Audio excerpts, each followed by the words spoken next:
Hello বন্ধুরা, কেমন আছো? আশা করি সবাই ভালো আছো। আজ তোমাদেরকে সঠিক নিয়মে গুজিয়া বানিয়ে দেখাবো। এইভাবে বানালে তেলের মধ্যে ওটা ফেটে গিয়ে পুর বেরিয়ে যাবে না, নষ্টও হবে না। পুরো ভিডিওটা দেখো, চলো বানিয়ে দেখাই। যেই পরিমাণ আটা নেবে সেই পরিমাণ ময়দা নেবে, নিয়ে ঘি বা তেল দিয়ে ভালোভাবে মেখে নেবে। অল্প একটু নুন দিয়ে দেবে স্বাদ মতো, দিয়ে জল দিয়ে মেখে নেবে। আর যদি দুধ দিয়ে মাখতে পারো খুব ভালো হয়।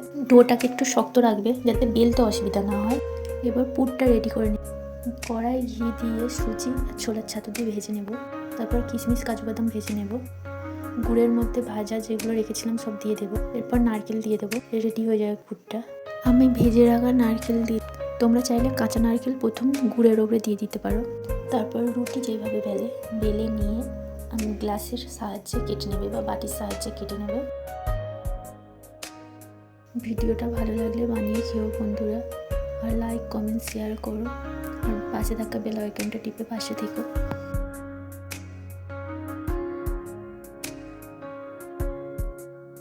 তারপর ওই গোল কাটাগুলোর মধ্যে সাইড দিয়ে একটু করে জল দিয়ে নেব।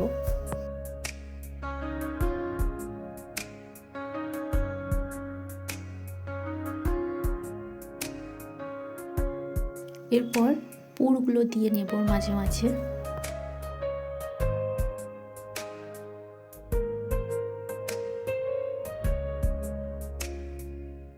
এরপর সাইডগুলো ভালোভাবে সিল করে নেব যাতে না খুলে যায়, এটা খেয়াল রাখতে হবে, খুব ভালোভাবে সিল করতে হবে।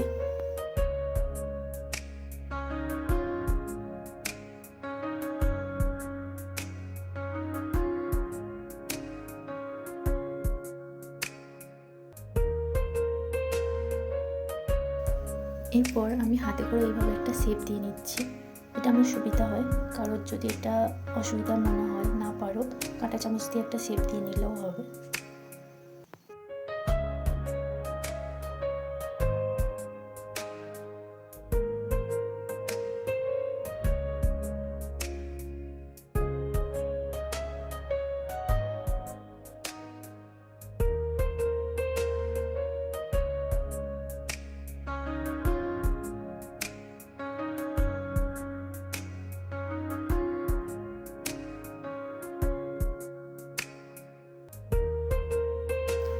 এরপর গরম তেলে দিয়ে উল্টে পাল্টে লাল লাল করে ভেজে নেব।